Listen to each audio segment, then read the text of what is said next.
In this video lecture, let us study what is meant by unsteady state heat conduction. The other name for unsteady state heat conduction is a transient heat conduction. Steady state heat conduction. Let us see what is a steady state heat conduction first. If the temperature of a body does not vary with the time, it is said to be steady state. Means with the variation of the time, if the temperature remains constant, then it is called as a steady state. But if there is an abrupt change in its surface temperature, body attains an equilibrium temperature or steady state after some period, right? It is not reaching the steady state immediately, but it will reach the steady state after a duration. In those cases, during that period, the temperature varies with respect to time and body is said to be unsteady state or transient state. Means the temperature will reach the equilibrium after a long period, then it is called as a unsteady state or a transient state. Therefore, during unsteady transient heat conduction or unsteady state conduction, temperature T, capital T, is function of X, Y, Z, T, four parameters. That is, the temperature is function of all the three dimensions, right? In X direction, in Y direction, and Z direction, and also it is a function of time.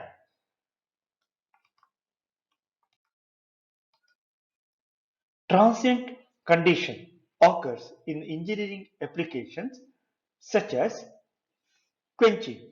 In material science, we might have studied quenching, annealing, normalizing. When a body to have a particular metallic structure will be dropped in oil or in the water to get a particular the structure in the material. So that is called as quenching. Annealing is a heating process. Normalizing is one more heat treatment process. So these are considered as a unsteady state heat conduction. So cooling of IC engine. The cooling of IC engine, we know a particular the engine always follow a particular firing order, right? So 1 4 3 2. So after the first engine is combustion is taking place, it goes for the engine cooling. Means the cylinder head is in contact with the water jacket and there will be cooling taking place. Startup and shutting of a boiler. If you see the process of starting up or a stopping of a boiler, initially when the startup is done, we know the furnace temperature is around 800 to 1000 degree. Sometimes it is more than that also, depending on what type of fuel you are using. So in those cases, I will not reach the 1000 degree immediately, right? Initially, the warming up, right? If it is the first time, they may be using firewood and all. Otherwise, the temperature has to be brought very gradually to required temperature by saying the furnace temperature is brought to 100 degree. They maintain that 100 degree for a particular duration, say 1 hour. Then slowly it is brought by using the firing with the some wood or coal. Generally, in this industries, they may use the oil also. So the temperature is using one burner. If the burner, there are n number of burners are used, they are using a single burner at a different position and they are bringing the temperature slowly to 300 degree, 400 degree, right? So it may require 4 hours to 8 hours to bring the furnace temperature to required temperature. Even stoppage also, if it is not a sudden stoppage, if it is not a breakdown, then they will bring the temperature slowly and that also require 4 hours so that their there is no stress formed in the material, which is MS, the tubes, which will otherwise causes a problem once it has been put into operation. And brick burning, we know that the bricks which have been made, we are not continuously firing. The fire has been kept, right, alternative days uh, in a hut like place, and the brick will be burning, and it's a required strength of a brick is obtaining after say 1 month period of burning. Cooling and freezing of food, this is also considered as a transient condition of a heat transfer, heat conduction. The unsteady state is subdivided into two. That is, first one is called as a non-periodic variation. Second one is a periodic variation. What is non-periodic variation? A non-periodic variation, the temperature at any point within the system varies non-linearly with the time. Then it is called as a, right. It is not a, it is varies non-linearly with time. For examples, cooling of a bar in steelwork, heating of ignite in a furnace, these are considered as a non-periodic variation. What is periodic variation? Periodic variation, the temperature undergoes a periodic change, which is either regular or irregular, but definitely in a cyclic manner. Those things are called as a periodic variation. Let us see some example for a periodic variation. Examples are cylinder of an IC engine, right? Which is a, in a, as I told, firing order, right? It is following a particular order. So first one, is the first cylinder is getting combustion. So it is getting highest temperature, then it is cooling. Then once again, it is following a particular firing order and it is getting heated, that particular cylinder. Then building during 24 hours. So night time, our walls are getting cooler, and when during the daytime slowly the temperature rises, and this moves in a periodic manner. The same case surface earth, right, during the period of 24 hours or heating process of a regenerator. So you might have studied what is meant by regenerator. Regenerator is a having junction narrator. It is an example where it is having a matrix like structure, and the in periodic manner when it is moving with the help of a gearbox, right, the each matrix will come into flue gas in influence of flue gas temperature in a particular duration, right. That is also a good example for a periodic variation of a temperature. The analysis of heat transfer during unsteady state can be possible by approximation method, analytical method, use of transient temperature chart method, product solution method, graphical solution method, numerical solution method. Let us concentrate here on approximation solution method. That is also called as a lumped system analysis. The other name is a lumped parameter analysis, or it is uh, in short they are called as a LSA. All right, LSA, they are also termed as a lumped parameter analysis. All the solids have a finite thermal conductivity, and there will be always temperature gradient inside the solid whenever heat is added or removed. So every body has got a finite thermal conductivity, and as there is a temperature gradient exists within the solid whenever heat is added or removed. However, in much practical application, such as a large thermal conductivity, so like a copper or aluminum, right? Large thermal conductivity, the surface area, that is uh, the surface area that is very negligible, right? The surface area is a the surface area is large in proportion to the volume, like a thin metallic wire or plate. The variation of temperature with the position is negligible during transit. Suppose, right, if I'm having a plate like this one, a let me take a plate which is a very thin plate, right? Let us take a very thin plate, and when I'm heating, the temperature on this phase or in the opposite phase, it remains the same. So, and if the plate is say copper or aluminum, which is having a very high thermal conductivity, here the volume, right, volume compared to the area, right, area is bigger, volume is very small. The area is bigger comparatively. So in those cases, right, in those cases, internal resistance, right, of this body, that is a internal resistance. Let us see what is internal resistance.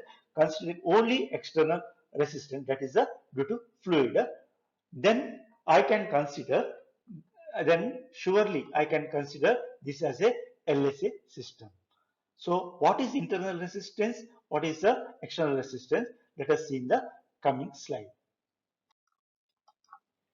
The process in which internal resistance is assumed negligible in comparing it with the surface resistance is called as Newtonian heating or cooling process. Let us see the example. Let me have two plates, right? Let me have two plates, right? First plate, and this is let it be the second plate, right? Second plate, and this plate has got a temperature T1 this side, and here the temperature other side is a T2, and it is surrounded by some fluid. Say the fluid may be air, and it has got the infinity T infinity temperature, right? And if you see, this is a let it be the case 1, and in a case 2, in the case 2, let me have the T infinity temperature as same as the case 1, same. If it is a, say it is a 25 degrees centigrade, it is also here 25 degrees centigrade, right? Here the temperature T1, and here the other surface temperature is T2, and other parameters remains the same. That is the H value or convective heat transfer coefficient or T infinity on the other side remains the same. So what is internal resistance and what is external resistance? When heat is flowing from, right, when the heat is flowing from 1 to 2, there may be resistance. So there may be resistance, and if this is a all, right, it is a all, right, so there will be resistance which is caused due to, right, there is a resistance which is caused due to the all, and there is a resistance which is caused due to the fluid. The resistance which is provided by the wall is considered as a conductive resistance, and the resistance which the external fluid is provided is considered as a convective resistance. If the resistance provided by the material is very less, right, if it is a very less, if the this one is very less compared to the um, the resistance which is offered by the external fluid or air in this case, then I can consider this system as a lumped system analysis. So the resistance in the second case, if you see, here I have got a temperature T1, and here it is a temperature T2. So there is a variation of temperature. Of course, the external temperature T infinity is the same, but there is a variation in the temperature, and in this case, right, in this case, can consider, I can consider there is a, I cannot consider in the second case the lumped system analysis. lumped system analysis cannot be considered. Here, the lumped system analysis is considered. We know that this is possible when I'm having the high K value, thermal conductivity. So high thermal conductivity means it may be copper or aluminum. Yeah, this is possible if the low thermal conductivity, right? Maybe wood, paper, like a material. If I consider, then it is considered as a low one. So here we know that the thermal conductivity is proportional to the R thermal, right? So here it is, as the K value increases, R thermal will be decreasing. As the K value decreases, R thermal value will be increasing. So, the material, if the temperature, if I consider one more example, if I consider a steel ball which is having 80 degrees centigrade at every point, right? Right? Then it can be approximated to having, there is a negligible internal resistance and only the external resistance is there. Or if I consider a meat, right, or an egg, and the yolk is having the temperature say 40 degree, and the middle portion is 90, and the external temperature is around say 100 degrees centigrade, right? Then there is a variation in temperature. This cannot be considered under LSA. I hope I made it very clear. So there are certain preferences to given when I have to consider the item or the case to be lumped system analysis and when not. So to summarize, if it is having high K value or infinite value, practically we don't tell infinite thermal conductivity in a very like a material like have very high thermal conductivity like copper and this, and the second one is the shape.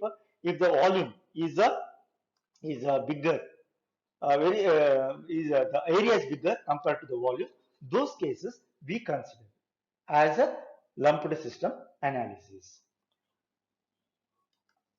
So such an analysis where temperature is a function of a time only, that is T is a function of time and no dimension, there is no xyz I will use, right?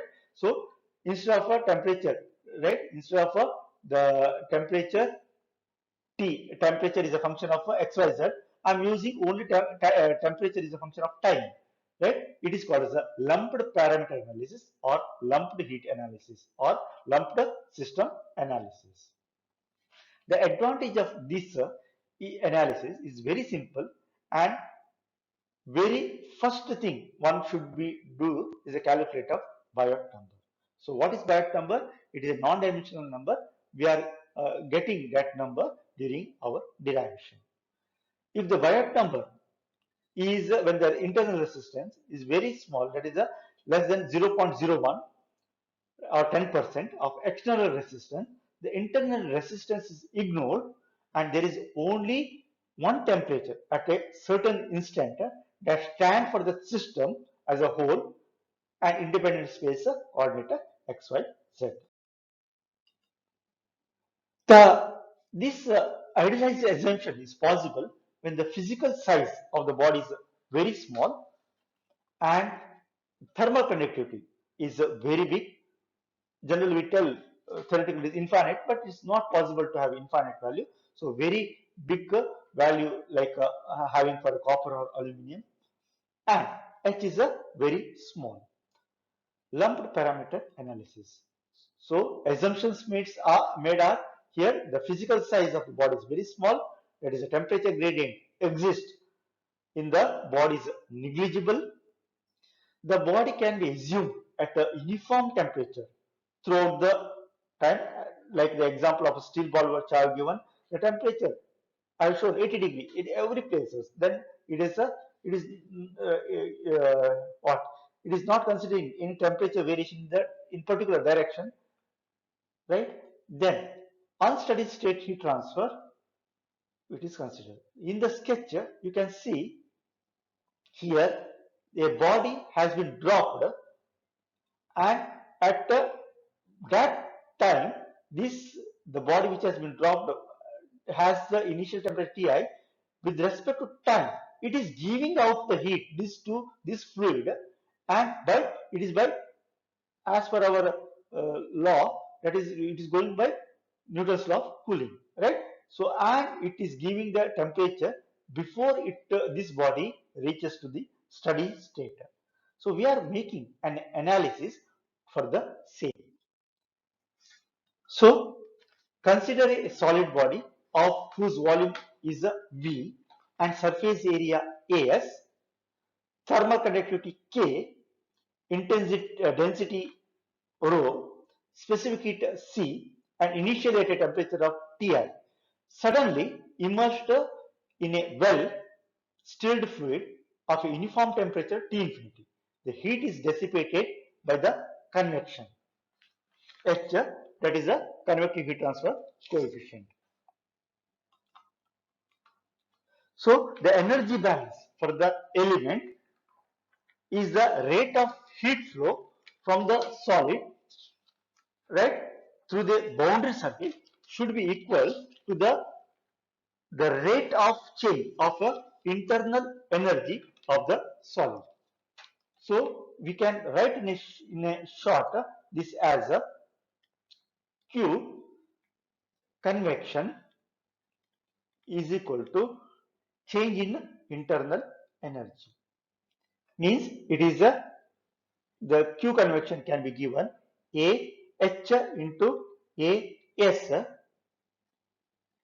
temperature difference is T minus T infinity should be equal to change in internal energy. So this is given by the minus sign with the mass into C, specific heat I have taken as C, and dt by variation with the time. If the mass is since we have given the density of the material is equal to rho and it is having a volume, I can write mass is equal to rho into volume, and the temperature is a function of a time. This is also we have defined earlier. So T is a function of time. So in this case, I can write this as a H into As. T is a function of time. So I can write T of T here in this case, and T infinity is equal to minus rho into V into specific heat with the temperature gradient dt by small dt. So if I can bring the negative sign over here, H into As, and if I bring dt from other side on here, right, and rho V into C, the remaining parts, what is that here is a dt and t of a small term dt minus a t infinity. On integrating,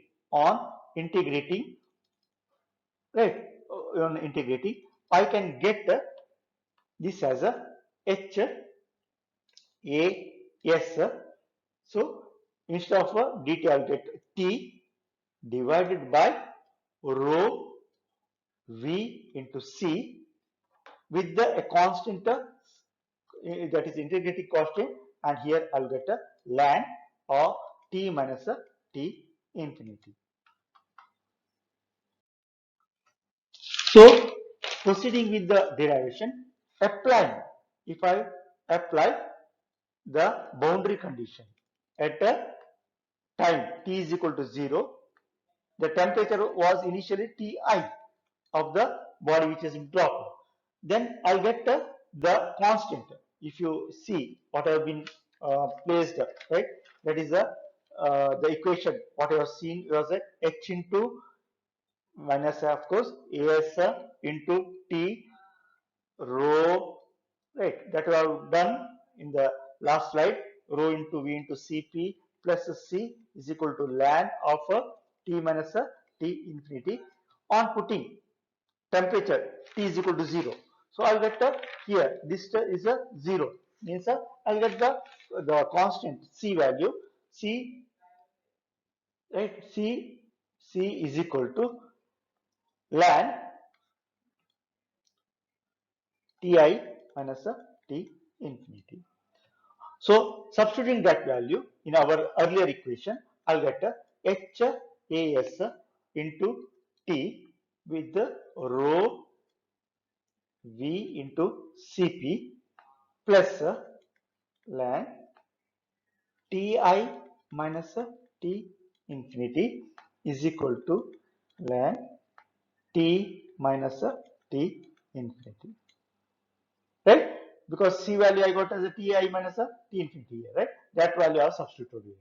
So on further, I can write this as a HAS T divided by rho V into Cp is equal to ln T minus T infinity divided by ln Ti minus T infinity.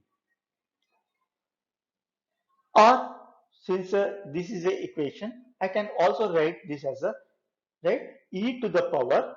If I bring ln on other term, I can bring this as a e to the power h a s t by rho into v into cp is equal to t of t. Here we can actually write time, right? T of t minus t infinity divided by ti minus t infinity. This is the basic equation that is used for unsteady state heat conduction. Let us consider the term, right? Let us consider the term which is here as HAST divided by rho volume into Cp. If you multiply and divide AS into K into V on the both the sides, on the right, on the numerator and denominator, what you will get, you will get HAST. This is a term over here, rho V into Cp. I am going to multiply and divide by AS, that is the surface area, into K with the AV. There should be no objection for this one. Now I will bring H and V together and S and K on the first term, means what I'm going to reshuffle this one as H into V divided by AS into K. So remaining is a AS and AS, that will become now AS square into K into T divided by the remaining terms. Remaining terms are a rho and volume has become volume square now in the C specificator. Actually, I have taken C in the earlier this one. You can take C only. Cp is a specific only. So if you are getting confused, you can take a C as itself. So over this one, if you see over here, here this can be rewritten as H into AS volume.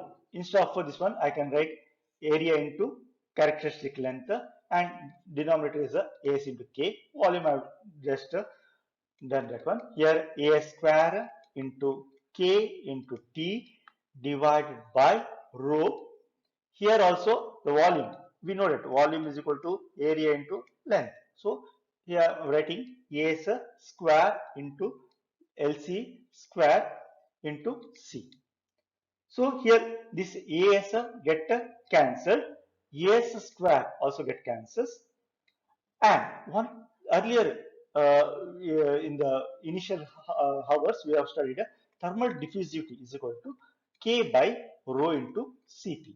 That term we are using as a, right, we are introducing that is a, that as a Biot number. So Biot number is we are using as a alpha T into LC square, right? So because over here, if I take that one, and the one more term is a Fourier number, and so sorry, this is not a Biot number, this is a Fourier number, and Biot number is a HLC by K, that is a Biot number. So over that one, I can write this term as a e to the power minus Biot into Fourier for temperature distribution of T minus T infinity divided by Ti minus T infinity. This also holds good for the derivation of a lumped system analysis. Instead of writing